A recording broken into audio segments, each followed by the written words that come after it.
All right. This is Damon Pistolka with the Exit Your Way Roundtable. And with me today, I've got Brad Smith with Stellar Insight. How you doing today, Brad? I am superb. How are you? I'm good. I'm good. We're in a sunny May afternoon here in 2020, living in the old COVID quarantine. Yep. It's interesting times, no doubt, right? Yep. Yeah. This will go down in history. We have more information now than we did in 1918. So Yes. hopefully we'll do a better job. Well, you'd hope so, but you wonder. You wonder. Yeah. Lots of interesting stuff happened with that for sure. But today I wanted to talk a little bit about your background. What if people out there don't know about you, you're a growth coach, and not just any growth coach. You do it a little bit differently, and like I like to said when I announce this with people, it's you like to add a zero to the top line. And when people begin to think about that and what that really means, that's where I get excited about this and about talking about what we're going to be going over here. So, can you tell me a little bit about your journey from when you started out? Back in the day, I've got LinkedIn pulled up here, which is really interesting when you go back. I mean, you were at HP, at Entech, and you're a lab manager, and I mean, you're a scientist basically. How did a scientist go to become a growth coach? Well, I think the base background I want to take people back to is I trained as a chemist, almost got a degree in biochemistry, and then finished up in business management. But I got within 2 terms of a degree in biochemistry. So I had hard science. My dad was both a bachelor's in chemical engineering and a PhD in biochemistry. So hard science, right? And I spent 10 years being an analytical chemist and a formulation chemist, which means I walked into 2 empty rooms and built labs for people with specific outcomes. And so I realized that what I really loved was, and I watched my dad start 34 companies and kill 30 of them, right? But 34. And so in the process, the way I say it is I got bit by a bug. It's like when I finished my coach training and I had an MBA and I had all this really strong technical background, what I wanted to do was to coach individuals and then organizations to get better. And I realized that the measurement of getting better was more money at the top line and the bottom line at the same time. And you have to watch a whole lot of things in order to be able to do that. And so what gets me excited is for the people that are willing to do the work, and believe me, it makes you uncomfortable to go in and say, okay, I've been doing this for a decade, been doing it for 2 years, whatever. And I've got a guy that's going to we're going to go through and touch everything and talk about everything and change everything that needs to be changed. I think about the process that I do with my clients as a physics problem, essentially. I look at whole organizations and how they're built, the inputs and the outputs and the people in the middle and the organization processes in the middle as a plumbing diagram. And that's literally how I think about it. It's like we got flow throughs and outputs. And in order to sit down with an owner, all right, so I'm just going to take you through the first list of questions I talk with someone. So I ask them through, and I know I've dragged you through it. Yeah, we've gone through them. I talk about the current situation, and I ask, it's like, where are you? What do you do? What was your revenue last year and the year before? What's your growth rate? What do you expect it to be, right? Who's responsible for it? What do they do in order to do that? So what's the sales process? What's the marketing process? What's the production process? Down into the details of the production process, into the financial situation and all the finances involved, the inputs and the outputs and the expenses involved, who's responsible, how long they've been there, who of the people that are working for you would you measure as a 10, who are 9s, who are 8s, what's the rate of hiring? How's your hiring process? And then after we've gone through all that, I ask, what's your biggest challenge? What are the things that drive you nuts at night, right? Or in the morning when you're waking up? What do you think about that never lets you go? And we talk down through that. It's either time or delegation or cash flow, dollars net, right? Yeah. Or it's hiring. What's really weird is consistently across my best clients, hiring is the biggest issue. Some of them are very good at it, but there's pieces they miss. And every person you hire that you put into a situation that doesn't quite take it to the next level, people that can't take it to the next level never need to enter your door. Yeah. So those are kind of the processes. So that's kind of, current situation, history, and then the future. And that's what I do. Well, it's interesting you talk about hiring because, good to great. There's just so many people that talk about Jim Collins and good to great is what I was referring to. And so many people talk about getting the right people in the right seats on the bus. And that is, there's one line that I remember him saying in that book, and it's about if you get the right people in the right seats on the bus, you never have to motivate anyone. And ever. Exactly. And I think that's really telling. And one of the things that's so tempting for people to hire when they're hiring, especially like up until a few months ago before the COVID thing hit, you just needed to get people, right? You're trying to put warm bodies in a spot. And some people were trying that. I mean, because they have the process set up. And the people that are good at it, they're still being selective. Even in the tough markets, they're still being selective, but they have to, because you're exactly right. If you don't get the right people on the bus, it's just, man, it's like herding cats, and it just doesn't do you any good. If you want a 10 in a seat and you've got all you can find is 5s or 6s, keep looking. Yeah. You can only grow. One of the things I've learned, because I've been doing this for 24 years, and you can only grow people 2 points. If they're an 8, you can get them almost to a 9. And actually, you get them to an 8.5, and then they take off, right? If they're a 6, the most you'll ever get out of them is an 8, unless they're very unusual. You might get them to an 8.5, and that's the best you'll ever get. 2 notches on the belt, period. It's the best you can ever do. That's something good to remember. If you don't want to hire C players and expect them to become A players. They can't be. Yeah, it's not possible. You can train them, but that takes in-depth attention to detail and presence with them. Mm-hmm. So I know it's like I'm in the middle of, as a favor to a friend, coaching a high school student through his last 4 weeks of high school, and literally taking his GPA or his grades this term from a probably a solid B, maybe B minus. Yeah, no, it's a B minus. I've already taken him from a B minus up to an A, maybe an A minus, somewhere in that range. But literally that. And it's like, I'm training him in core stuff that he would never have gotten any other way. It's pretty fascinating. I've got a son that you probably should talk to. He's in college, so it's a little different, but not much. So when you're helping people, so you talked about hiring. Now that's one of the things I know is a universal problem, and it just, quite honestly, I can't tell you how many people hire to fill a position rather than hire to fill the position with the right person. But you have to understand the position. That makes sense? Yeah, that does. If you're going to hire, let's say, a CFO, right? You're a big enough organization. You need that financial overview, if you would, of a CFO. Mm-hmm. Most people take a controller and promote them to CFO, or they hire someone who's been, a CFO for other people.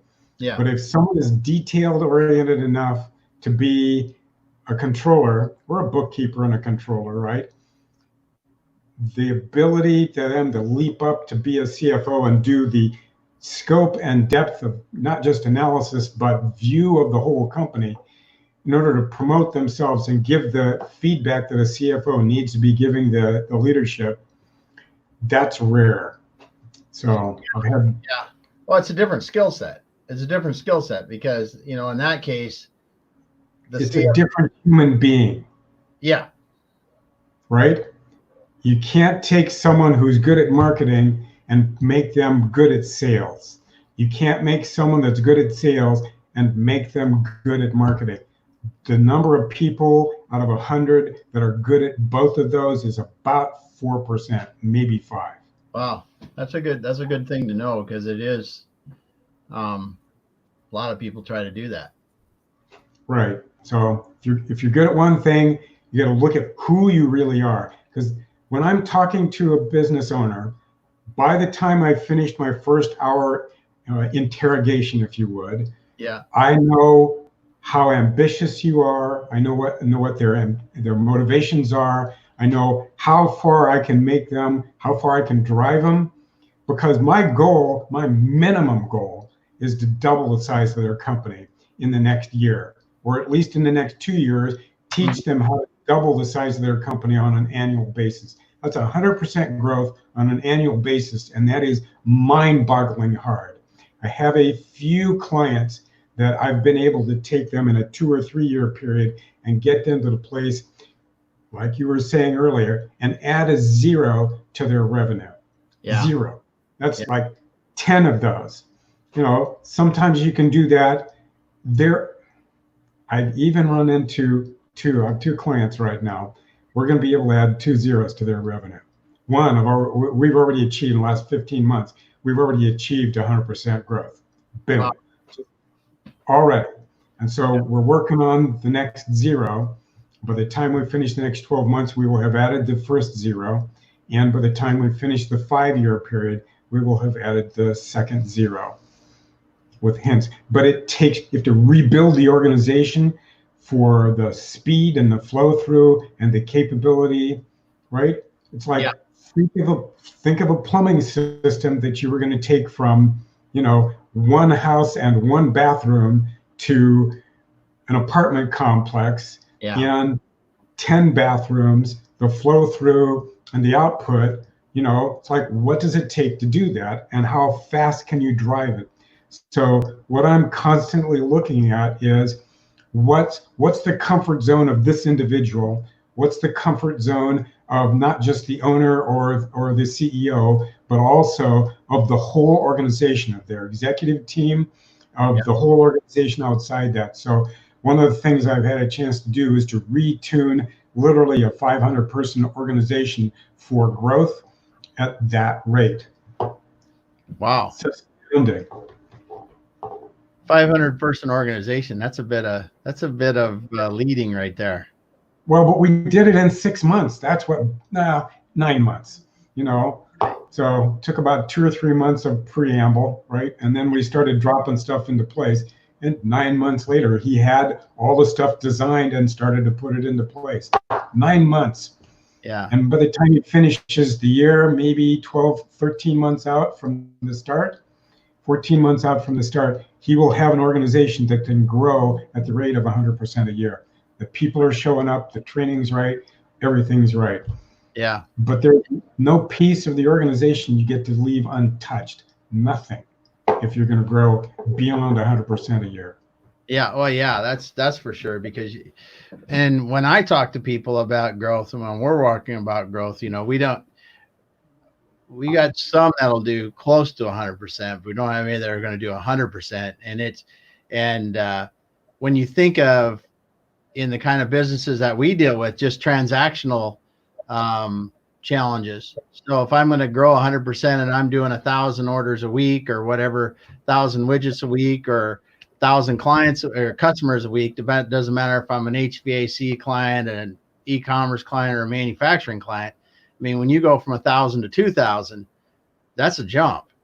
And getting that thing so it's right is what, and to be able to have a system that's scalable to do that is the hard part. Well, it's the system and the people, because people are ambitious not from the head. Most people, People are ambitious from the heart, right? And so you got to manage their heads and their hearts and their processes involved. And all of that has to be worked on consciously. Okay. Cool. So, Yeah. and there's literally nothing that gets left untouched. You can't. It's quite hard. Yeah, you can't. It just won't work if you have some sort of sacred cow in the background. It can derail the whole thing. Yep. So, Yep. so what's probably one of the more interesting situations you've been in, and you just go, man, I don't know that that's ever going to happen again, but it was really something to go through. Positive or negative? Because I've been through both. Let's start with the positive. Okay. Well, excuse me.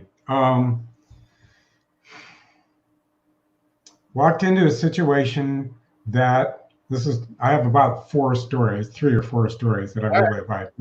One was structural engineered buildings, and they literally manufactured all the stuff. They took the site, they designed it for what it needed to be, and they sent out the stuff necessary to erect a 20,000 square foot building, 50,000, whatever it was, right? But they would design it right. I walked in the door, and I spent an hour a week with the owner, one of them, the CEO, and we retooled the design department, we retooled the manufacturing process, we retooled the hiring personnel, we adjusted. There was literally nothing in the company we didn't adjust. And they went from, let's see, I'll just talk in percentages. Yeah. So in between the first year I talked to him and the second year I talked to him, we grew them 100%. In between the second year and the first year and the second year, we grew them. Let me get the numbers right here. Probably another 75%. Wow. And then I stopped working with him, and because of what the owner had learned from me, he retooled his situation and took his profit margins up by a factor of 5. Oh my goodness.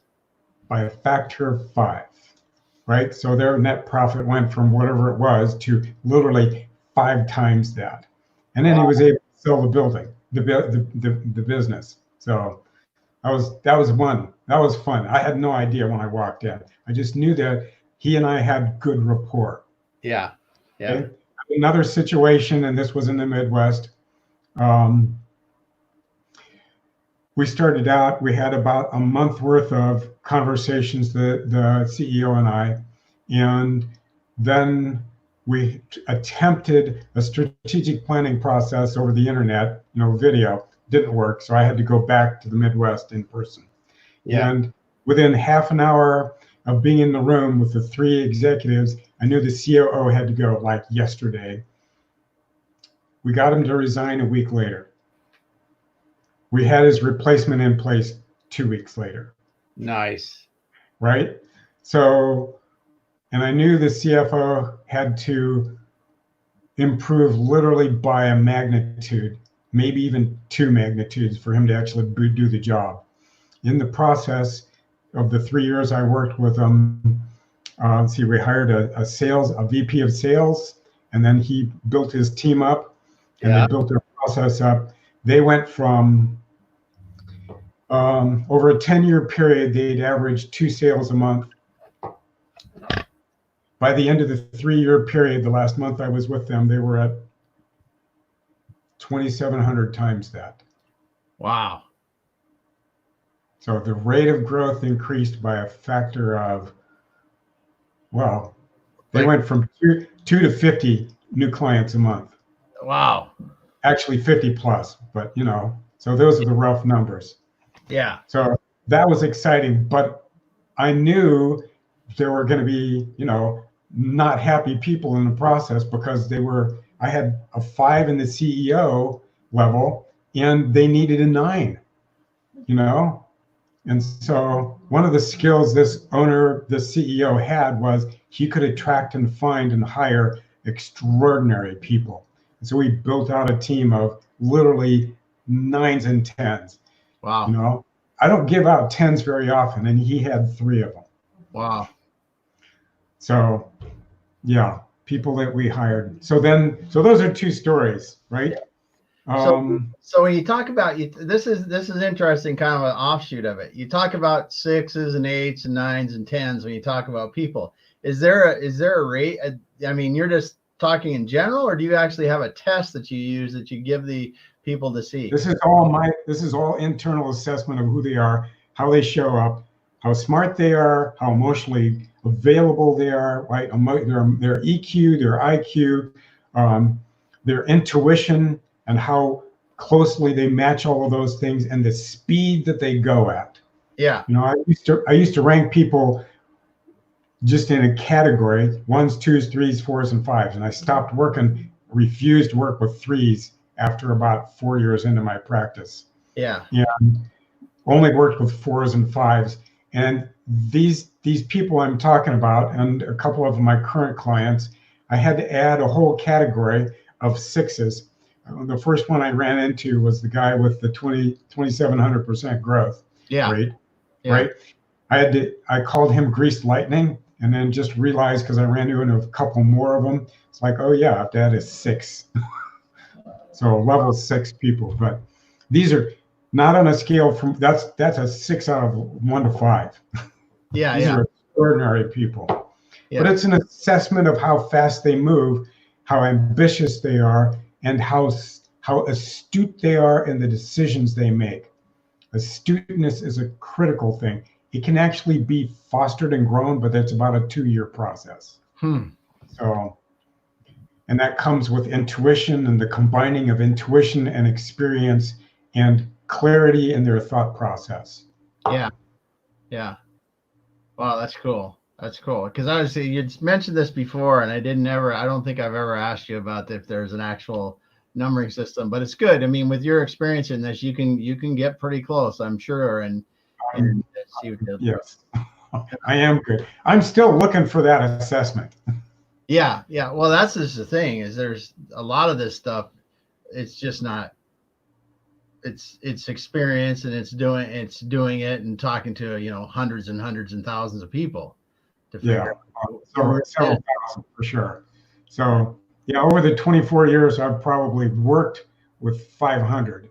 Yeah. 500, 600. I lost track, and I've probably talked to 5 or 6 times that many people, and so in the process, it's all those things I mentioned. It's EQ, it's IQ, it's intuition, and it's forward movement. It's like, what's your physical energy, what's your mental energy, what's your emotional energy, and is there any rough spot in you? In other words, I ask people to be whole adults, right? If you're reactive and you're negative, I don't want you as a client, because it's going to interfere with the growth of your company. Yeah. Unless you're willing to take that on and learn it.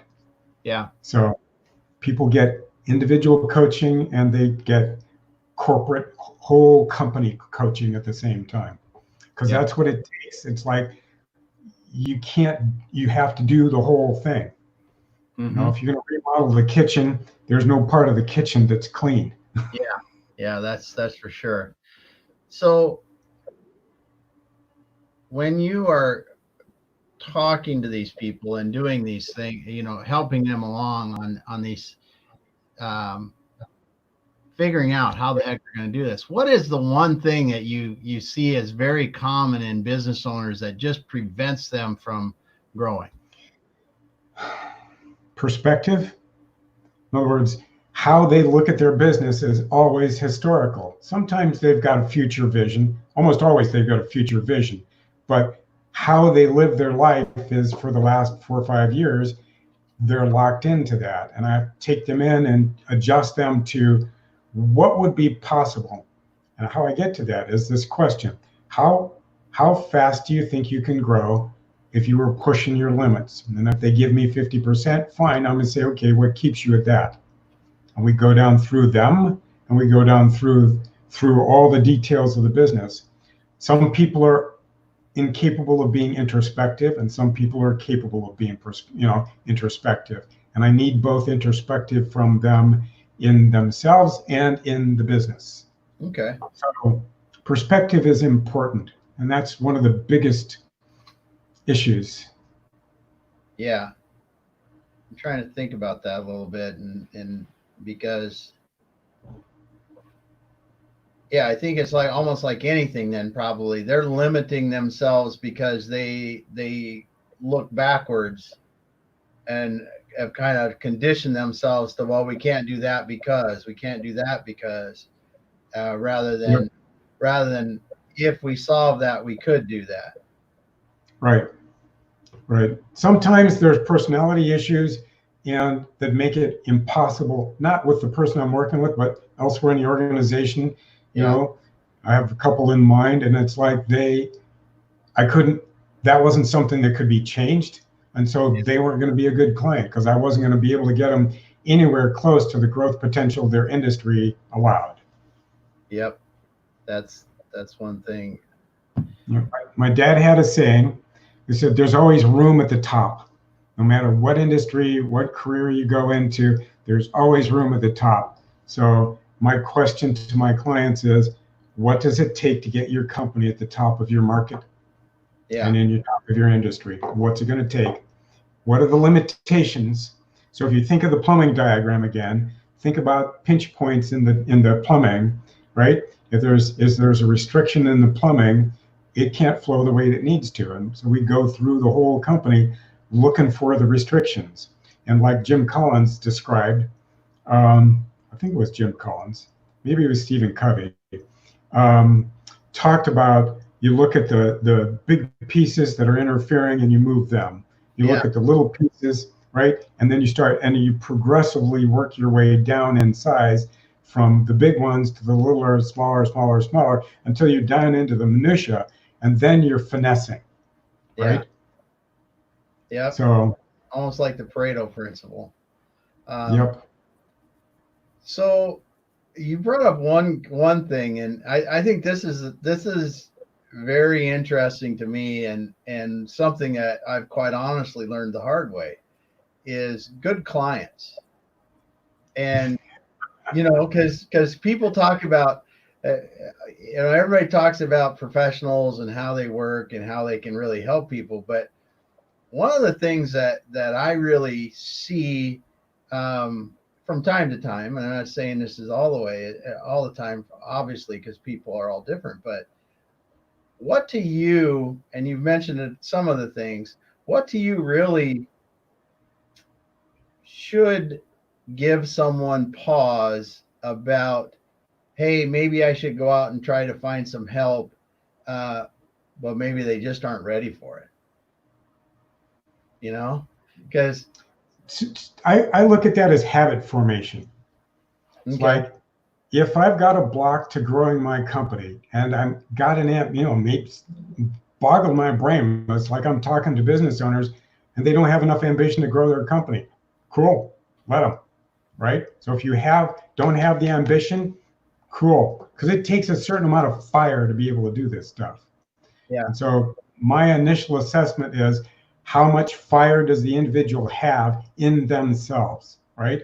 Yeah. And then how have they surrounded themselves with people with fire? So that's kind of the first level, if you would.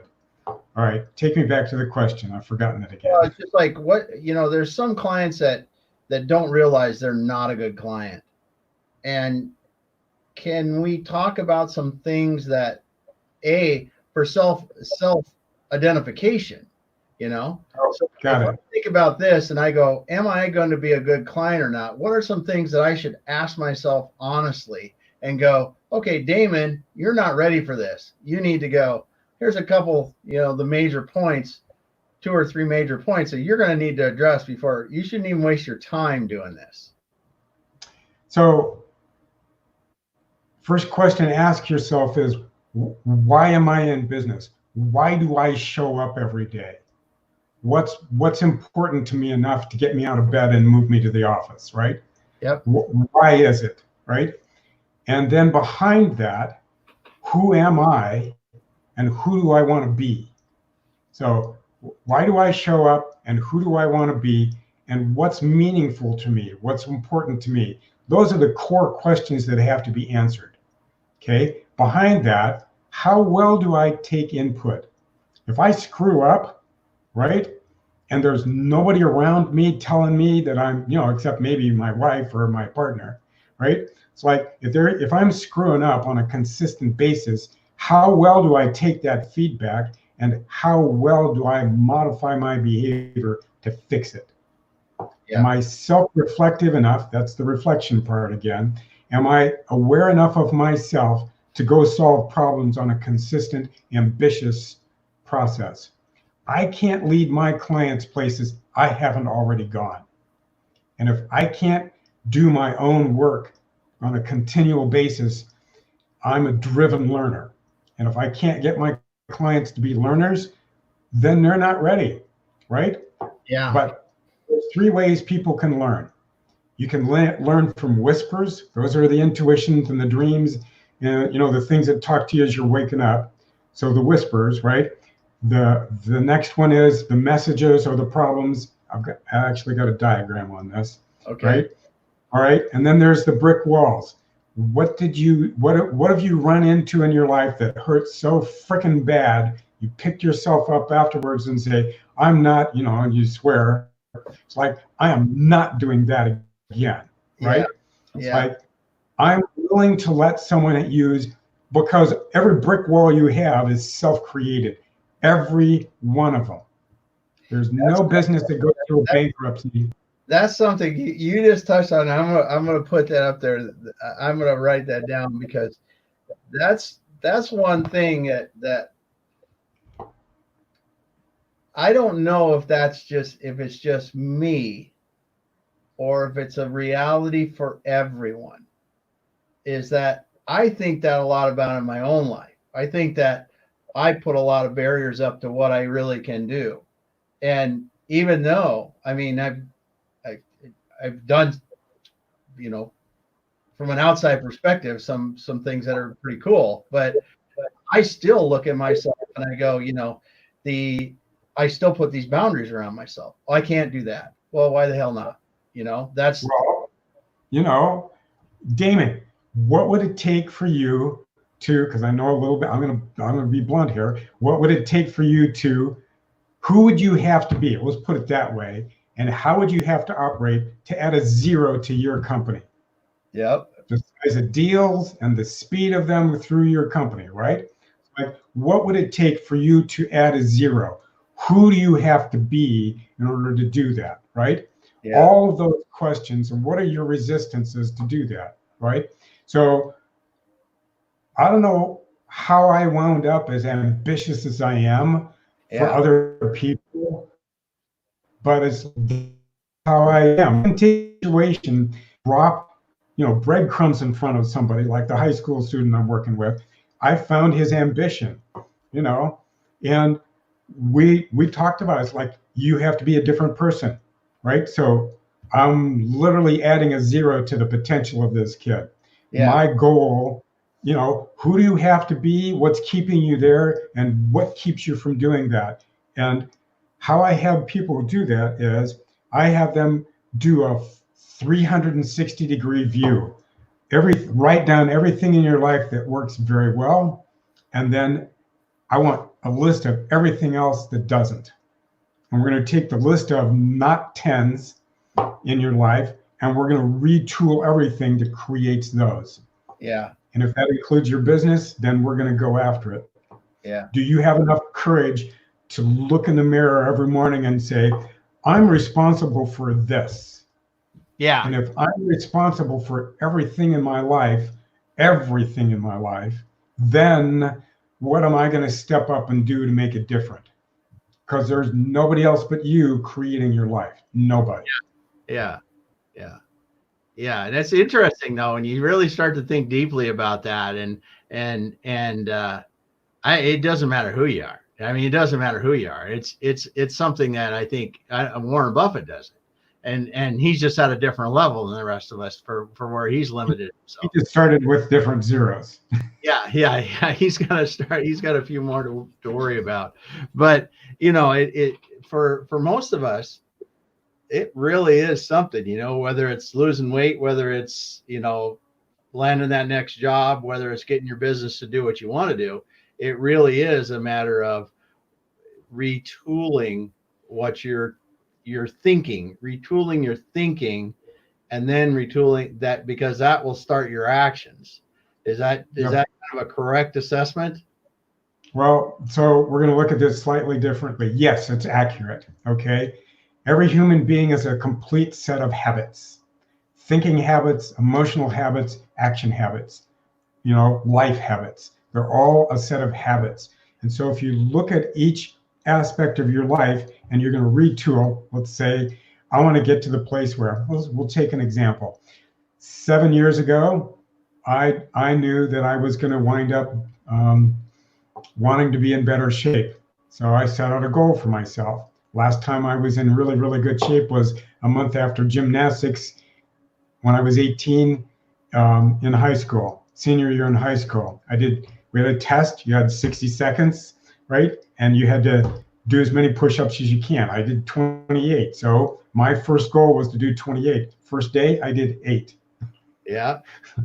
The next day I did 8, right? And so I built it out, right? This morning, I plopped my stopwatch down. So this is what I do every morning now. Before I get in the shower, I drop my timer down in front of my nose, start the stopwatch, and I've got 60 seconds. And I hit somewhere between, depending on the day, 35 to 40 push-ups in that 60 seconds. And then I finish out my 50.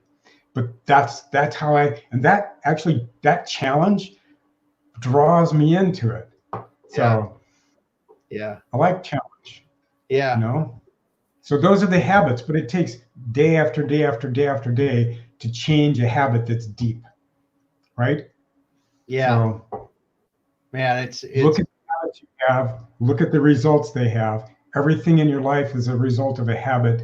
If you go back and look at the outcomes, then you retool to get certain goals, then you'll wind up, and I allow myself time to build into the ambition. Took me a year to get to the place where I could jog on a daily basis, right? Yeah. It's like, okay, woke up one morning and said, oh, okay, fine, let's go for a run. And it took me a year to get into that head space. That's funny you said that, because I've been doing the same thing. Last year was a big year for me in terms of rethinking the way I think about my health. And I was able to lose. I not quite. I've gained a few pounds during this COVID thing, but I was down almost 50 pounds from the year before. So I'm the same weight I was 30 in my mid 30s, and so that's helped me a lot. And it's funny you talked about running, because when we started the quarantine, and for us it's been about, I don't know, 7 or 8 weeks. We've been here a little bit longer than some.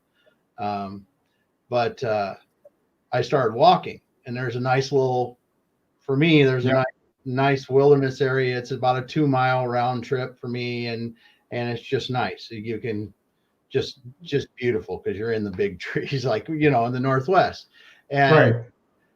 The other day I had to go around somebody, and I was like, well, I'll just trot around him. And I was like, this doesn't feel so bad. And then I've been doing it a little bit more each time now. So it's funny. Right. Because it is one. Take a 2-mile walk and run for the last 25% of it. Yeah. And then run the last 30% of it, right? And then, get yourself warmed up, and then just build out the habit process. Yeah. Ambition is a habit. Yeah, it is. It is. Okay. Yeah. Well, and I see my again, back to myself. You see this in a lot of entrepreneurs, that there's people that do this. They're gonna work like hell, and then they're not. They're gonna work like hell, and then they're not. And I see those people, and I go, and they get burnout, right? And yeah, there's everybody's going to get tired when you work really, really hard. But one of the things that when you talk about ambition is when you're going back to what you were talking about with the people, the why I'm doing it and what is meaningful to me. Yeah. I think when you put those things in, when you align that, and I'm probably using the wrong words, but when you align that and people say it's not like work, it's still work. Don't get me wrong, it's still work, but you don't see this. At least I don't. And is that something you think is real or is it fake? Well, up and down, it's one of the things I have to teach professionals is like attorneys and CPAs is that marketing is an ongoing constant process. Yep. You spend a percentage of your time doing this outcome and then this, and and so if you want a constant flow, you have to put constant effort in. Yeah. Okay. So what are the outcomes across the board that you want to achieve? And how do you break that out into your time that you spend? Yeah. Okay. So you have to be strategic about how you live your life and the habits and the efforts you put in. So rather than go up and down, be constant in your efforts and the outcomes will be constant, right? Treat your body well, treat yourself well, right? Treat the people around you well, and everything gets into a good process where it is ongoing. And so constancy is important. You can't achieve 100% growth sporadically. Yeah. Yeah. You can't, you can, but what's the point of having 100% growth in 1 year and 0% growth the next year? That's useless, right? Yeah. So if you're going to do it, do what you can achieve constantly with consistency, day after day after day. Make 100% growth your habit. Yeah. Right? Make 250% growth your habit. Whatever habit you want in yourself, in your business, make it a habit. Right? How do you wake up every morning? So another thing I want to kind of throw out here is it's important. We're involved in business to produce revenue, to produce income for ourselves and the people that work with us, right? But what we're doing is we're doing something for our customers that creates meaning for them. Mm-hmm. And the result of that is the revenue. So the focus on what you're achieving with your business isn't the money, it's the meaning you're creating. Yeah. And the meaning you create then is what charges you up, right? Definitely. I had a client recently where he constantly talked about only liking people that were driven by money. And I put a brick wall in front of him and crunched him with it and said, no, that's not the issue. What you really want is people that are present and aware and ambitious constantly. Yeah. And so you're looking for people with an internal fire that all you have to do is throw a little wood in, throw a little fuel in order to get them moving in your direction. So alignment, but it's the creation of meaning and the alignment of meaning creation, if you would, that is actually the most important thing that we can do in a business. Yeah, you're right. It is that meaning. It is that meaning because when you look at the high performers, they're past the money. They're past the money. I mean, yeah, it's part of it, but it's not why they do what they do. They don't do it. They don't do it for the money. They do it for the meaning. Yes, I insist I get paid for the work I do, right? Sometimes I give it away, but that's because that's my choice, right? Yeah. But if I'm going to be treated with respect, part of the respect for what I know and how I do what I do is that I insist that I get paid. But that just supports me, and that's my self-respect as well as the respect, that I ask for. Yeah. But the meaning creation, almost no one thinks about. And it's something I really would love for people is if they take nothing out of this show, I want them to take that. Ask them, why am I doing this and what do I create? Yeah. Yeah, because I'll tell you, when you go back and you think through the people you've worked with, the situations when you've been in, the money is good, and that's part of it. Obviously, you have whole whatever they call that, the hierarchy. You got to have enough money to live and all that good stuff. But once you're there, it really is about developing the meaning that you're looking for, or creating Right. the meaning you're looking for. I think that's Maslow's level 5. Yeah, that's Maslow's hierarchy, right? forget that. But and when you look at what we do in our business, in the Exit Your Way business, I mean, it's pretty damn frustrating at times. I'll tell you, it's frustrating. It's hard as hell. It's frustrating, and it's like that. But the meaning that you can create when you see a business owner that has done, as you said, grown significantly, not added zeros. We've not done that. But when you look at a business owner that says, well, a few years ago, I was considering selling my business for whatever, a few $1,000,000 or 20 million, doesn't really matter. And today I'm selling it for significantly more, double or triple or whatever the number is. And they see that, they feel that success when they go out, and we all feel that success when going out. That's why we do it. I mean, that's you do it for that. That's why you do it. But yeah, meaning, I got to do that. One last thing. So this is another thing that is my personal pet peeve, that I'm going to ask you a question about this. I'm going to say every person has, and I'm going to say person because when you and I well know that on some of these social media platforms that we frequent, there are more coaches on there than you can count with computers almost. Work-life balance. Is there really, I mean, when you look at some of these people, the work-life balance thing doesn't equate with me in some respects. Well, okay, so we're going to go back to the meaning thing, right? Yeah. Work-life balance is about meaning, right? It's like, how do you create meaning in your personal life and home, right? And how do you create meaning in your business, right? And so you want to be creating meaning on both sides. Yeah. Yeah. That's, to me, that's the life work balance, right? Oh, yep. Yep. Like, I want to have time for me. I want to have time for my family. I want to have time for my business because, I don't take on a client I don't like. Yeah. So, Yeah. Yeah. because for me, I have to care. Well, my caring drives me, right? So I'm not so locked out from myself that I shut myself off from that in any aspect of my life. Yeah. Yeah. So we get back to the why are you doing it? And if all you're doing it for is for money, then you're disengaged from yourself and you're using your desperation around money to drive you forward. And that will cause burnout.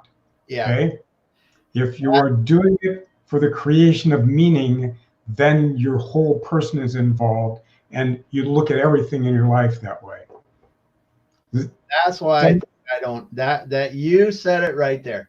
That's why I think I don't understand why people talk about work-life balance the way they do and talk about burnout. Well, but there's two things in burnout. Burnout almost always is adrenal fatigue. And adrenal fatigue, the whole purpose of caffeine, coffee, tea, whatever, is to go into your adrenal glands and squeeze them for just a little bit more adrenaline, right? Yeah. I don't drink coffee. It's not, the world doesn't need to see Brad on coffee, right? I have enough ambition and forward drive. But so adrenal fatigue is exhausting your physical body and your emotional self because you're driving for something that isn't creating meaning and feeds you. Yeah. And that's the whole purpose of meaning, is something that feeds you and feeds the core of the other people around you and your customers. Yeah. Maybe I've pounded that to death, but there Oh, we are. I think it's right. I think it's right. I think it's right because, um, the burnout thing is, I know it's real in people. I'm not saying it's not real. Oh yes. It's very real. I've seen it. We've all seen it. And and I got one more thing we'll talk about after this short thing of it, and then we got to wrap it up. But um, I think a lot of it is that people are not in something that's creating enough meaning for them to really be inspired and provide them the fire that they really could get from doing something meaningful. Right. And that's why I think I don't understand it as well as I should. A few years ago when we started doing this, this is what I should be doing. I knew it. Well, okay. So go back to adrenaline. It's like we do things that give us energy, Yeah, right? And sometimes we get excited about something and we lock into it. It's like if you look at everything all at once instead of just one thing all at once, then you can achieve. In order to grow a company by a factor of 10, you've got to look at everything yeah, all the time. That takes some effort to be able to do that. And I can spend a whole nother hour talking about yeah, that process. yeah. Well, that's cool. That's cool. It's good stuff. It's a wide ranging conversation we've had here, Brad. And um, I don't know. We've known each other a long time and been talking a lot about this stuff. It's always fun listening to you because you work with the mind so well, and you unlock a lot of things. I'm sure as myself and others around you that you help. And I'd like to. I just glad we could have you on. It's so great to listen to you and learn from you, and hopefully, as other people see this and listen to it, they learn from it and reach out to you. So, um, again, what are your last thoughts for someone who is thinking about, is growth coaching really something I should consider? I mean, we got right now. There's so many businesses that could use it. There's a lot, and they just need to take the step. Okay, so first thing I want potential clients to ask themselves is how ambitious am I? Yeah, Could I actually cope with all the changes I have to go through in order to grow my business by a factor of 10 or 5? I don't care, right? Do I have that level of ambition? If you can answer yes to that, clear to your core, right? Then go into the why am I this? What do I want to achieve and what meaning do I want to create, right?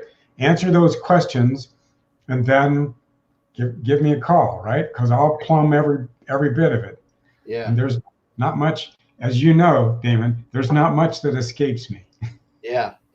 That's for sure, and that's good. It's good. Well, I thank you for coming on, Brad. I really enjoyed it as usual. Um, it's fascinating to learn from you how you help these business owners do what they do. Um, I'm going to put your contact information in the comments for this video, and also if anybody needs to talk to you, it's Brad at stellarinsightinc.com, correct? That's Brad.Smith at StellarInsightInc.com. Brad.Smith at stellarinsightinc.com, Got and it. that'll be in the comments, and your phone number and stuff is on your website, which is stellarinsightinc.com. Yes, sir. Will also be in there. And yeah, well, great having you on. It was, Thank you. It's been fun. yeah. And I hope for people that are listening out there, a couple other things. We're going to start to be streaming a bit more on our channel. There's going to be a lot of different people that we're going to be able to have on here. And Brad is a great example of the talent that we I guess are fortunate enough to know and work with. So thanks a lot, Brad. Thanks for coming on the Exit Your Way Roundtable. Have a great evening, and I'll be talking to you in a couple of days because we got our Thursday call coming up that we're really excited about this week. This whole emerging from the quarantine. Woo! There's a lot of stuff in that. Yep. So, Yep. Whole thought process on that too. So thanks, yeah. Damon. Take Yeah, care. good questions around that one. So I'm going to hit the end of broadcast here and we'll continue on then, Brad. Okay. Thanks.